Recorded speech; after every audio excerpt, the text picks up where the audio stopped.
Hi everyone, and welcome to Jane Talks Real. It's Slayer Sunday, where I'll be talking about and reviewing all the episodes of Buffy the Vampire Slayer in order. Today, I'm looking at Season 4, Episode 6, Wild at Heart. We begin the episode with Buffy being chased across campus. Nothing like nighttime cardio, and satisfied she's drawn the vamp away from the crowd, she starts wailing on him. She sends him off with a dumb one-liner and is mad that he didn't appreciate it, so walks off, revealing she's being watched by Spike. He starts monologuing, but is interrupted by a tasering by those army dudes, and into the credits we go. The gang is at the Bronze, where Willow finds comfort in the familiar, but Giles decides to join them, which is cool with me, but apparently not them, except for Oz, who defends him. Veruca is back singing, which Willow is just thrilled about, and Oz starts staring, so Buffy distracts him by talking about his band. Oz wakes Willow up from a nightmare and they're adorable, but no time for sexy times as Willow is late for class. She says that they can hang out tonight, but Oz reminds her it's night 1 of 3 of Wolf Out mode. She says it's the Wicker group during the full moon, but he encourages her to go, as he's going to be occupied anyway. Speaking of, he runs into Veruca and sits with her, which Willow is upset about, but sits with them and the whole thing is super cringe and awkward. After the pair bails, Buffy reassures Willow that Oz is not the type to stray, and that night he locks himself up to await the moon. But the door doesn't hold and he busts out. Professor Walsh is heading home when she's jumped by Oz and chased, running straight into a second werewolf, and they're more interested in fighting one another than her. The next day, Oz wakes up injured next to the other werewolf, who is of course Veruca. She's super touchy-feely and admits the longer you're a werewolf, the more you're aware of what's happening when you transform, which doesn't get explored further, and the pair steal some clothes from the laundromat. What is this tattoo? Veruca mocks him for having a cage, and Oz argues it's his choice, but she keeps going at him and tells him he can never escape being a wolf. She suggests they have more sexy times on the laundromat floor. Ew. But he turns her down, although she doesn't want to take no for an answer. Professor Walsh tells Riley and Buffy about the wild dog attack, and Willow visits Oz and comes onto him, but he is so not in the mood, and she takes off. Giles gets a visit from Buffy, who tells him about the dog attacks, and Willow goes to Xander asking if it's normal for guys to turn down sex, and he suggests she just talk to Oz to sort things out. Buffy finds Oz repairing his cage, and while he admits he escaped, he lies about knowing another werewolf. Right before sundown, Oz calls Veruca and warns her she can't run loose because someone will be hunting her, and she seems super turned on by the idea of being locked in a cage with him. He drags her into the cage for a makeout sesh, and the following morning, Willow walks in on the scene. Oz explains that Veruca is a werewolf, but Willow freaks the fuck out, and Oz screams at Veruca to leave. Willow tells him off for lying, and he reminds her of her infidelity with Xander. So, what, this is payback? I had this coming? And she defends herself by saying her and Xander wasn't the same, which I disagree with. Oz says he doesn't know what happened last night, but was drawn to Veruca, and Willow runs off heartbroken, wandering recklessly into the street, only to be saved by Riley. Buffy takes her home and decides she has to go stop Veruca while she's still human, but equally doesn't want to leave Willow alone. The main thing is put the blame where it belongs. Willow promises she'll be fine, but that's a scheming face right there. Buffy bursts in on Oz and demands to know where Veruca is, and he doesn't know, but agrees to track her while Willow gets all witchy and sets up a curse. Jesus, Willow, calm down, this curse sounds horrific. You sure you don't want his dick to drop off while you're at it? Oz and Buffy come across some discarded Veruca clothes and realise she tricked them to go after Willow, and race back, but Willow backs out of her curse, and Veruca closes in. She bitch slaps her, but Oz breaks through the locked door somehow, and they have a chat, interrupted by some half transformations that I just can't take seriously, and they get into a fight which transforms them completely. It's the Battle of the Shag Rugs, with Oz coming out on top pretty quickly by killing Veruca. Oz then goes for Willow, but Buffy briefly fights him, then tranks him, and Willow is definitely not okay. Buffy reports the presence of the commandos to Giles, and Willow goes to Oz to find him packing. He says he's leaving because of how much he lost control and doesn't want to be around her or anyone else until he can deal with the wolf inside him. It gets super sad as they say goodbye, and he walks on out of there. Oh boy, when we've all stopped crying, I have a lot to say about this one. No, absolutely not. No. So, before I go off on the rant I'm about to go on, let me say that this is a really well written, acted and directed episode, but it is wrong.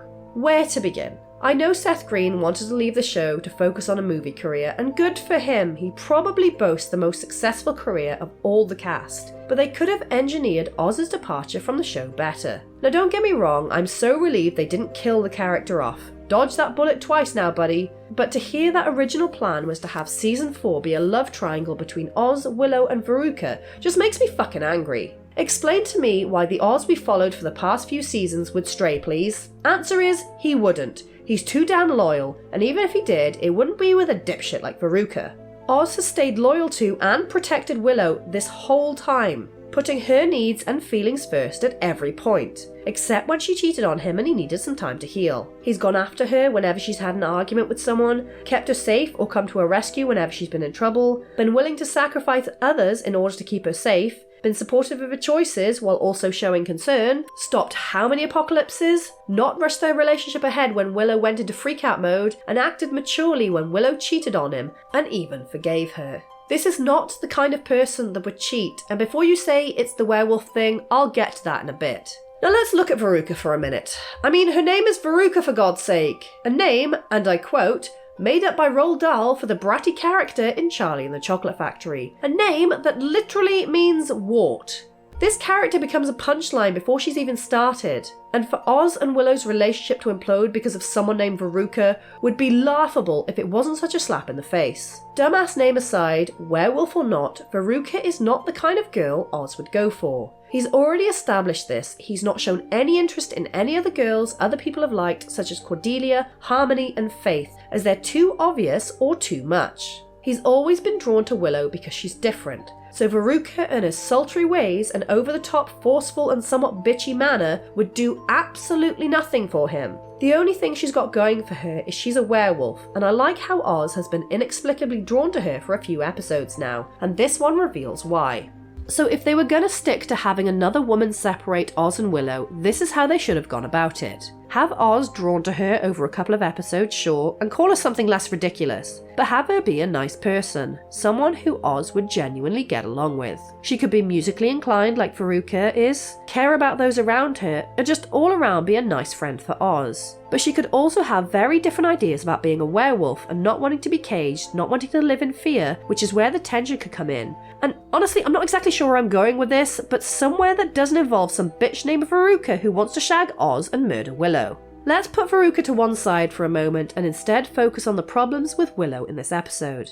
In Be a Bad, Willow had that great discussion with Parker, which I thought would come into play here, but it seems like it's forgotten about immediately. Willow flies off the freaking handle in this episode and comes across seriously hypocritical, which I don't appreciate for the otherwise well-developed character. Willow cheated on Oz with Xander on more than one occasion, and she's lucky that Oz forgave her. But she then tells Oz that her infidelity was not as bad as his, but no, seriously, hers is much worse. Oz kissed Veruca once, seemingly to get her into the cage, and the pair transformed before much else could happen. Anything that happened after that is out of Oz's control because he's blacked out when the wolf is in play. And Willow walks in on the two of them waking up naked together, but she knows there are two werewolves and you're naked when you turn back. Then she gets pissed that he was drawn to her, but Willow, have you not been paying attention? I'm okay with Willow being upset, but to think that her repeatedly cheating on Oz is not as bad, bull fucking shit. Then we have that curse, another instance of Willow lashing out with magic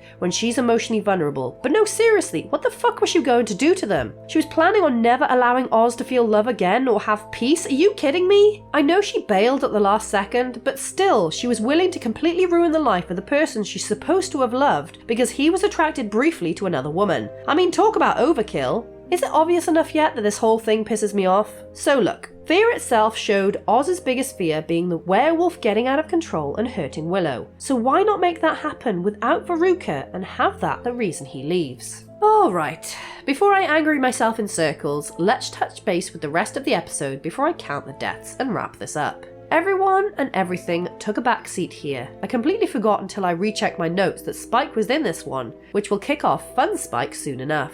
I can't remember what Xander did to contribute, and Giles was once again shoehorned in, but more obviously this time. Buffy shows up at his house, says they're 2 werewolves, and sods off again. That scene wasn't needed, and Giles could have just been used for the commando discussion at the end, which connects nicely to the next episode, and the rest of the season to come. I like what a supportive friend Buffy was, but didn't half turn on Oz quickly, even though they're supposed to be friends too, but I guess her loyalty will always be to Willow. So in conclusion, I'm mad that Oz is gone and the way he went out. Our awesome werewolf deserves a better send-off, and while he'll be back briefly, it doesn't make me any less mad. We've got 2 more deaths to add to our slowly growing numbers. 1 vampire, staked by Buffy, and our first ever werewolf, Veruca, killed by Oz. That brings our running total to 1 human, 1 transformation, 5 vampires, 1 demon, and 1 werewolf. So there you have it. That was Wild at Heart. Let me know your thoughts in the comments below, or come say hi on social media. If you enjoyed this video, then please hit that like button, it really does mean a lot, or consider subscribing if you want more videos like this one. Alternatively, check out my other YouTube channel, Jane Plays Games Badly. Thank you so much for watching, I'll speak to you soon, and don't let the vampires bite.